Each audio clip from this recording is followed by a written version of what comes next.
Olá pessoal, sejam bem-vindos a mais um episódio do canal Dividendos. Uma das dúvidas mais frequentes para quem investe em ações é como deve declarar esses investimentos no preenchimento do formulário do IRS. A dúvida estende-se ainda mais para aquelas pessoas que, para além de comprarem e venderem ações, recebem dividendos das mesmas e não sabem muito bem os passos a seguir. Não se preocupem, hoje vou esclarecer todas as vossas dúvidas e ver passo a passo como preencher a declaração do IRS para as mais-valias, sejam elas fruto de compra e vendas ou dos dividendos. Vamos a isso.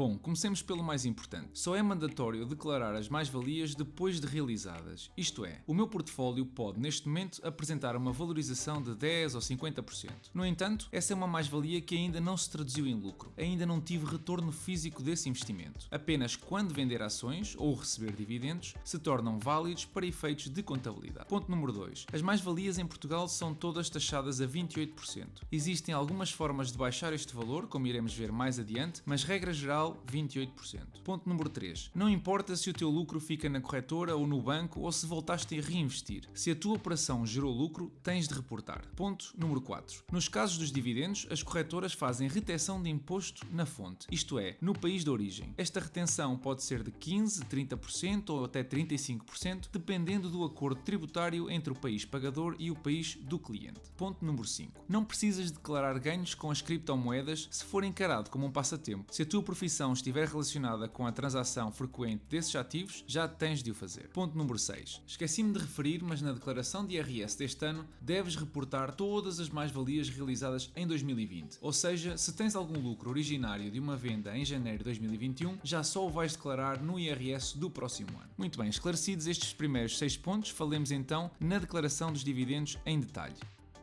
Como já devem saber, os dividendos são parte dos lucros das empresas que são pagos aos acionistas ao longo do ano. Sobre esse valor, os investidores devem pagar os tais 28% que mencionei anteriormente, mas é aqui que surgem as primeiras diferenças. Se recebeste dividendos através de um banco ou corretora nacional, não tens obrigação jurídica de os declarar, porque a retenção desses 28% já foi feita por essas entidades. Apenas és obrigado se quiseres optar pelo englobamento, que já vamos ver mais à frente.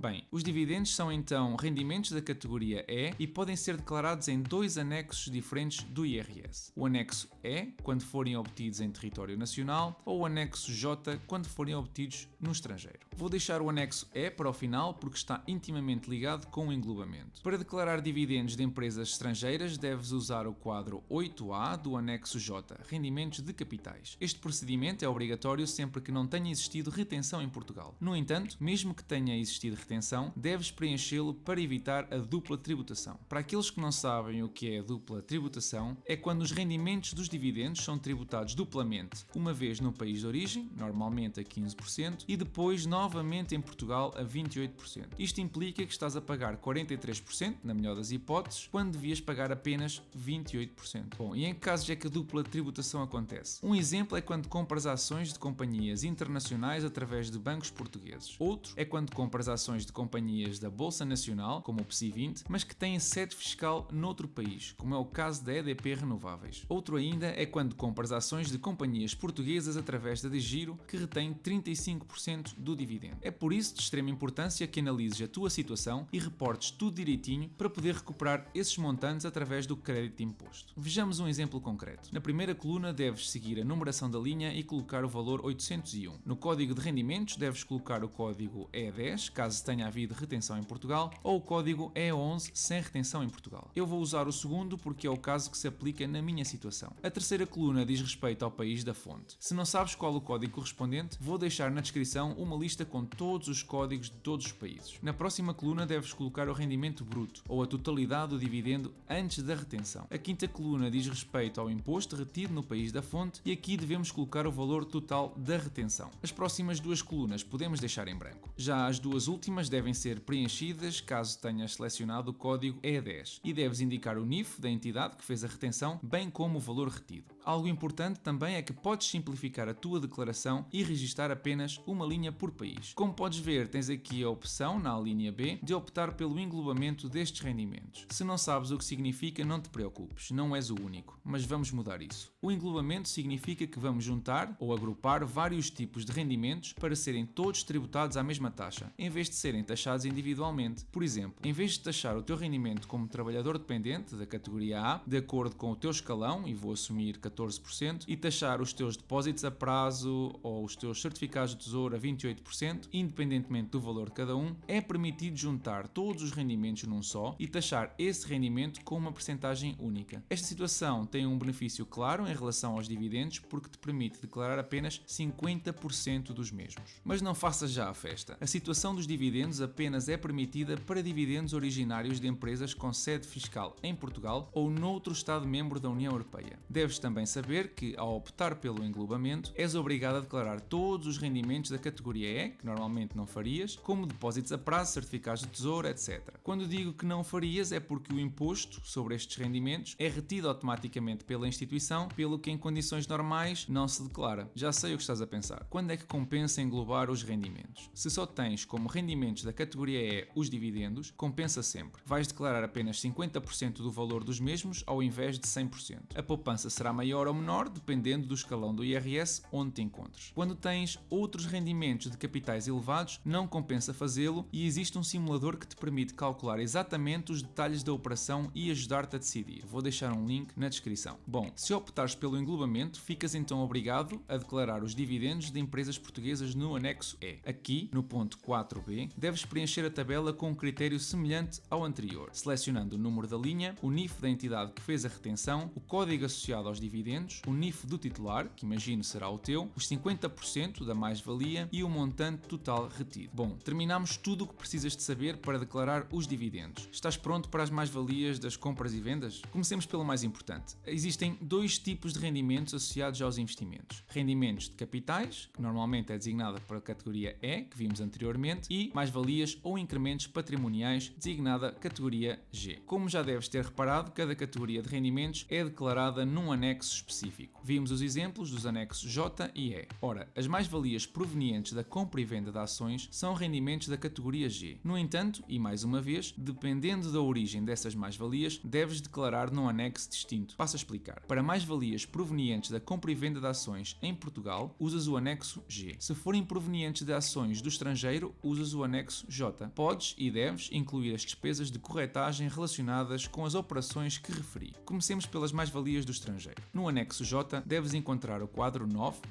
9.2. Na primeira coluna já vimos como preencher anteriormente. Na segunda selecionas o país fonte, na terceira coluna escolhes o código G01, referente às ações, as restantes colunas são intuitivas. Realização diz respeito ao processo de venda e aquisição ao processo de compra. Ora, a minha sugestão é agrupar tudo por ano e por país, ignorando o mês. Assim, posso colocar apenas duas linhas com toda a informação necessária. Também aqui nos é facultada a opção de englobar estes rendimentos, mas acaba por compensar apenas se a tua taxa anual de IRS estiver abaixo dos 28%. Para empresas com sede fiscal em Portugal, deves reportar no anexo G, no quadro 9, e o preenchimento é exatamente o mesmo. Importa salientar que no meu caso específico os valores das mais-valias são fáceis de calcular porque liquidei a minha posição completa na companhia, isto é, vendi todas as ações que detinha dessa mesma companhia. Quando assim não for, tens de calcular o valor das mais-valias usando a metodologia FIFO, First In, First Out. Vou-te dar um exemplo. Comecemos pelo cenário da tabela superior. Imagina que compraste 10 ações a 100 euros. No mês seguinte voltaste a comprar mais 10 ações, mas desta vez a 200 euros cada uma. Assumindo que vendes todas as ações que detens e que no momento da venda as ações valem 210 euros, as primeiras 10 vendidas devem ser comparadas com as primeiras 10 compradas e a venda das restantes 10 com as 10 últimas que compraste. Ou seja, a primeira operação geraria então 1100 euros de lucro e a segunda operação apenas 100 euros. Neste exemplo, usar o custo médio ou o FIF como critérios não importa porque estás a liquidar a posição por inteiro. Vejamos agora a tabela inferior. Imagina que compraste e vendeste ações intercaladamente. Compraste 10 ações a 100 euros cada uma, depois vendeste 5 ações a 200 euros cada. Esta operação gera uma mais-valia de 500 euros. Continuando, compraste 20 ações a 210 euros e de seguida vendeste 10 também a 210 euros. Como vendeste, tens novamente de avaliar a mais-valia da operação e, como ainda restam 5 ações das 10 que compraste inicialmente, ficaria então 550 euros de lucro. No total das operações, o teu lucro a reportar é de 1050 euros. Se usássemos o critério do custo médio, os resultados seriam bastante diferentes. Para o fim, deixei o mais fácil, a declaração do PPR. Para declarares a tua contribuição anual a um PPR e poderes beneficiar de 20% da dedução do mesmo, deves declarar esse mesmo contributo no anexo H. No separador 6, das deduções à coleta, encontras a linha B de benefícios fiscais. Aqui deves selecionar o código do benefício para o PPR ao 601, a importância que aplicaste durante o ano 2020 e o NIF da entidade gestora. Algo muito importante, ao optares por receber os benefícios fiscais da dedução à coleta, podes ser penalizado no futuro por mobilização desse capital fora das condições previstas na lei. Essa penalização é um acréscimo de 10% à tributação normal e, portanto, nada aconselhável. Se não sabes quais são as condições, podes sempre ver o episódio 8, onde menciono todos esses detalhes.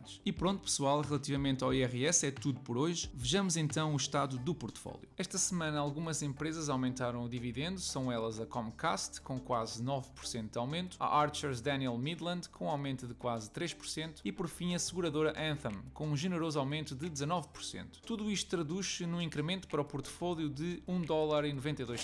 Esta semana tem também sido marcada pelo intensificar da batalha entre os investidores a retalho, muitos deles Redditors da Wall Street Bets e alguns fundos de investimento de Wall Street. Isto começa a desenvolver proporções épicas e tem sido muito interessante assistir ao desenrolar destes eventos. Eu entrarei em detalhe noutro vídeo, mas para terem uma ideia, um conjunto de investidores no Reddit descobriu um contexto de negligência ao risco de uns fundos de investimento de Wall Street e espalhou a palavra no fórum. Ora, o pessoal no geral aderiu ao movimento e agora os fundos estão entalados numa posição dificílima de liquidez.